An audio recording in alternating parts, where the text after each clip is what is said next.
I want to talk about Dean Elgar. Dean Elgar is a very unassuming cricketer. He's the guy that you don't pay much attention to, but he just goes about his work quietly but very productively.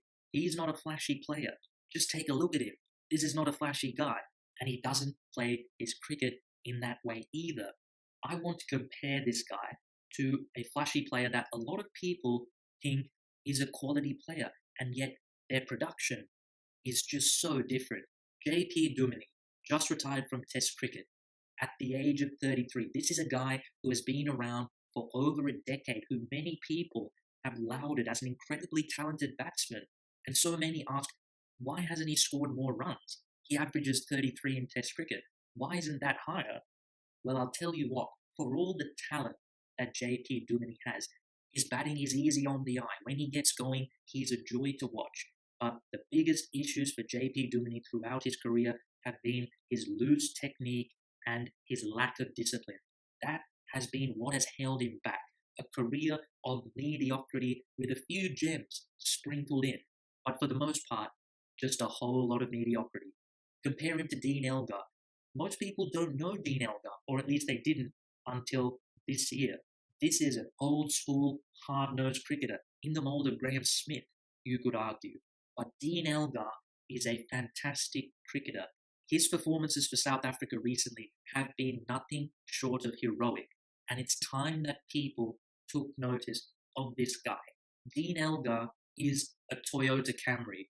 Dean Elgar is non-branded milk that you get at the supermarket. He's nondescript. He's not someone who has a big personality. But that's okay, because much like the Toyota Camry and the non-branded milk, he still gets the job done. And I would argue even better than the more expensive, flashier items. If Dean Elgar is a Toyota Camry, JP Duminy is a Ferrari with no fuel in it. I think I know what I would rather have. Dean Elgar, in each of the last 5 Test series he's played, he has scored a century. It started in Australia, where he scored 100 at Perth. Then against Sri Lanka in the home summer, he scored 100 at Cape Town. Against New Zealand, he scored 100 at Dunedin. In England, he scored 100 in the third Test match. And now, against Bangladesh, he has scored 100 in both of the matches. So that means that in his last 5 Test series, Dean Elgar has notched up 6 centuries. This year alone, 2017, he's the leading run scorer in Test cricket, over 1,000 runs at an average of a tick under 55, 5 centuries, 400s. And he's not scoring slowly, might I add. Strike rate of 50, most people think Dean Elgar is a slow accumulator. A strike rate of 50 is more than healthy in Test cricket.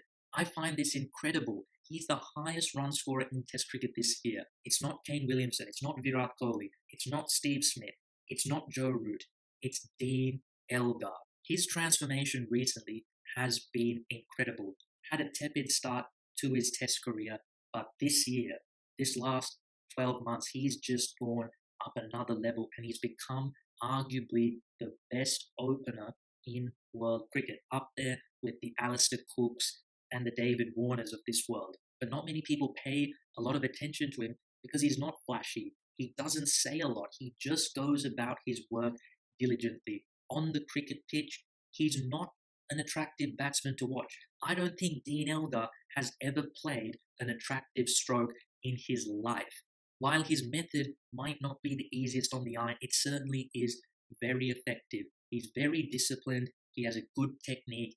He shows great application, and he's willing to do the hard yards. He's willing to play a long innings to grind it out in difficult circumstances for his team. And he has been the backbone of this South African batting lineup, which has struggled greatly in the last few years. He has been the shining light for South Africa.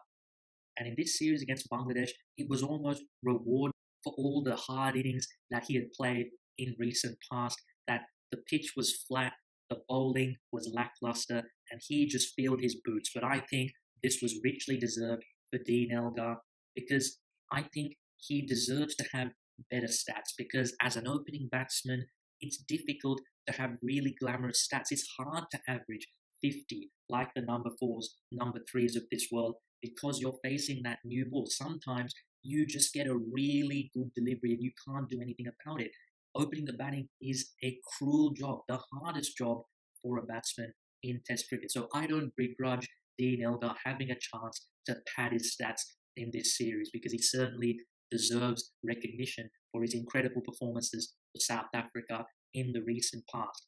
Not to mention the fact that he has struggled to find a consistent opening partner. We've seen Stephen Cook tried and failed. We've seen Haino Kun tried and failed. But now, Aiden Markram, the way he performed in this series, yes, it's only Bangladesh, but he's a young guy, 22 years old, high expectations for him. Maybe he now can cement his place in the team, and these two can build a opening partnership for the long term. That would certainly take pressure off Dean Elgar as well. He may not be that flashy car that you want. He may not be that big brand, but boy, does he get the job done. And South Africa are indebted to him for his performances. What a player, Dean Elgar.